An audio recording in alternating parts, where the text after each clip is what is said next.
political commentator Ann Coulter kind of stumbled into today's gospel reading in a way that caught us all by surprise. Now, I'm not going to talk about Coulter's politics or your politics or mine this morning. Instead, just that infamous tweet that she sent out to her followers last Monday night after the presidential debate. You probably read it. It's been splattered all over the place. After the presidential debate was over, she tweeted this reaction. She tweeted, "I highly approve of Romney's decision to be kind and gentle to the retard." Now, you know Ann Coulter's politics, so you're not surprised at which side of the debate she supported. But the thing that lit up the whole internet virtual world was her use of the R word. We don't talk like that, you and I, of course. At least we know we shouldn't talk like that. We know that there is this whole list of words that we ought not use, and we know better than to use them. And some of it is political correctness, perhaps, but it's more than that. There is something fundamental going on here, something important about our role as bridge people. Bridge people, we talked about that concept in last Sunday's sermon. Bridge people, people who help people get from here to there, who help other people bridge the gap from here to here, from here to there. Bridge people, that's what you and I are called to be, because the great bridge person called us to be bridge people. Now, if you'd rather use traditional language, we're talking here about what the letter to the Hebrews calls the priesthood of all believers. This high priest, Jesus, this high priest, invites each of us into the role of being priests for each other, priests for the world, people who help each other find our way through faith and find our way across the various chasms that we need to get across as we make our way through lives. Bridge people are priests, and priests are bridge people. They stand in the gap and they bridge the gap between God and other people. They stand between God and other people to help other people find God. That's who we are to each other. That's who we are to the world. We are bridge people. And Jesus, who is the great bridge person, we heard last week, did for us what none of us is able to do for ourselves, what none of us is able to do for each other. He gave his life as a gift, as a ransom.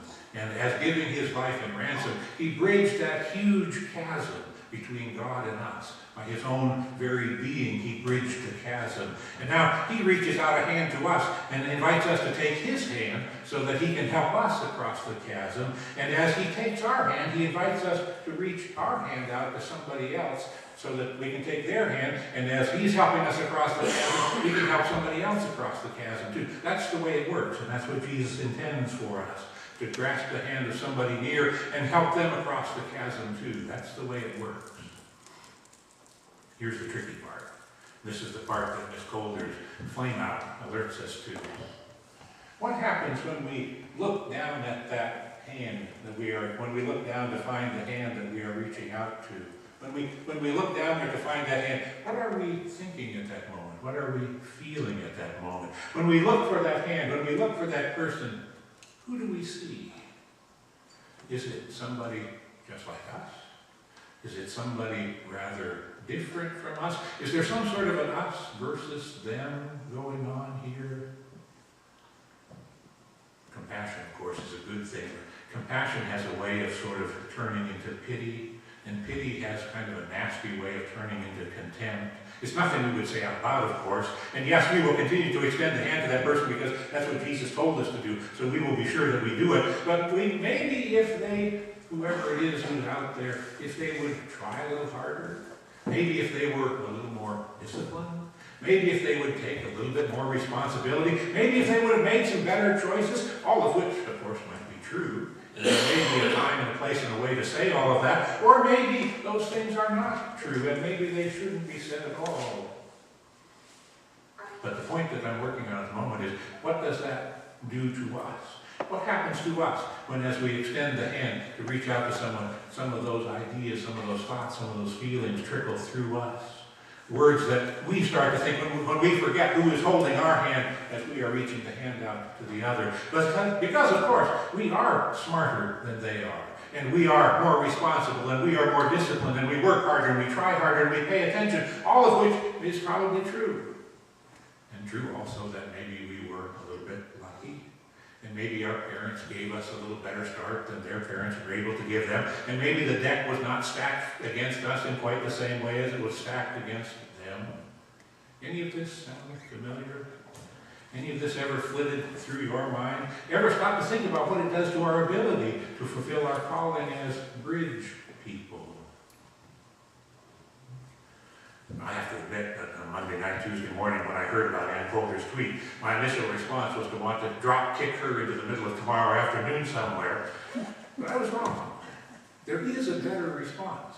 Did you read it? It also went viral. The response of somebody named John Franklin Stevens. I actually printed his letter out. You can find it. It's splattered all over the internet too. It's one of those things that went viral. He wrote this letter to Ann Coulter in response to her tweet. He said, "Dear Ann Coulter, come on. You aren't dumb and you aren't shallow, so why are you using a word like the R word as an insult? I'm a 30-year-old man with Down's syndrome who has struggled with the public's perception that an intellectual disability means also that I am dumb and shallow. I am not either of those things. But I do process information more slowly than the rest of you. In fact, it has taken me all day to figure out how to respond to your use of the R word last night. I thought first of asking you whether you meant to describe the president as someone who was bullied as a child by people like you, but who rose above it to find a way to succeed in life, as many of my fellow Special Olympians have. Then I wondered if you meant to describe him as someone who has had to struggle to be thoughtful about everything he says, as everyone else races from one snarky soundbite to the next. Finally, I wondered if you meant to degrade him as somebody who is likely to receive bad health care, live in low-grade housing, and have very little income, and still manages to see life as a wonderful gift. Because, Miss Coulter, this is who we are, and much, much more. After I saw your tweet, I realized you just wanted to belittle the president by linking him to people like me. You assumed that people would understand and accept that being linked to someone like me is an insult, and you assumed that you could get away with it and still appear on TV. I have to wonder if you considered other hateful words, but you recoiled from the backlash. Well, Miss Coulter, you and society need to learn that being compared to people like me should be considered a badge of honor. No one overcomes more than we do and still loves life so much. So come join us someday at the Special Olympics. See if you can walk away with your heart unchanged. A friend you haven't made yet, John Franklin Stevens, Global Messenger, Special Olympics, Virginia. Wow. Talk about somebody who knows how to be a bridge person. Talk about somebody who knows the way from here to there and who knows how to extend his own hand and help us make the journey. Talk about somebody who sees in ways that you and I are blind. Maybe like Bartimaeus. Bartimaeus' eyes had stopped working, but he could still see pretty well. Bartimaeus knows who Jesus is. Bartimaeus knows that Jesus is his bridge from blindness to sight. And he knows that if he doesn't raise a ruckus, none of this is going to happen. He will go unnoticed, because that's how it is for people like that. And that's how it's supposed to be, isn't it? We put a quarter or two in the tin cup as he sits there begging, because we are charitable folk, and then we go about the important stuff. Now, I do speak more harshly than I should. We do much better than that as a congregation. But if they were to raise too much of a ruckus, whoever they are, might we not behave much better than the crowd who was up and walking and following, and maybe even following Jesus? Jesus, Son of David, have mercy on me. Jesus, Son of David, have mercy on me. Jesus, Son of David, have mercy on me. Enough already. Be quiet. You got your quarter in your cup. But the great bridge person wants to bridge the gap. The gap from the side of the road where the blind man sat to the center of the road where everybody was walking and following him. The great bridge person wants to bridge the gap from being a beggar to being a disciple. So he stands still and he tells the crowd to call the man to him. So Bartimaeus gets up, jumps to his feet, comes to Jesus, and when he is standing in front of Jesus, what happens next? I might not have seen this myself without the bridging help of John Franklin Stevens' letter. What happens next? I might not have been tuned into this little rich moment that the story models. Bartimaeus is standing there in front of Jesus. What does Jesus do? What does Jesus say? Just a simple question. What do you want me to do for you? What do you want me to do for you? You see, this man knows who Jesus is. This man has been calling him Son of David, a loaded phrase. This man has some idea what Jesus is capable of doing. He has some sense of the range of possibilities. Jesus might do this, Jesus might do this, he might do this, he might do this. This whole range of possibilities, Bartimaeus knows this whole range. Jesus is a great teacher, Bartimaeus says so, but he does not assume that he knows what the man wants. Jesus is Son of David, Bartimaeus says so. The king promised for so many centuries by the prophets, even though he is the king, he will not dictate what he will do for this man. Although he could have and maybe even had the right to, he will not shove healing down this man's throat. What sign of respect does Jesus offer Bartimaeus? How does Jesus pull Bartimaeus into the healing experience so that he is a participant, not simply a recipient? What do you want me to do for you? What do you want me to do for you? That simple little question sets the tone. That simple little question turns this into a partnership. Because you see, Bartimaeus knows what he needs and Bartimaeus knows what he wants. And this time we were not surprised. But we might have been. You remember last Sunday's story? Jesus was surprised last Sunday. James and John, two of the disciples, come in with a request that feels a whole lot more like a demand. You can look at the story. It's the next one back in chapter 10.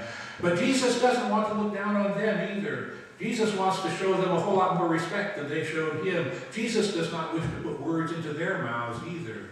And so Jesus asked them the same question. James and John, what do you want me to do for you?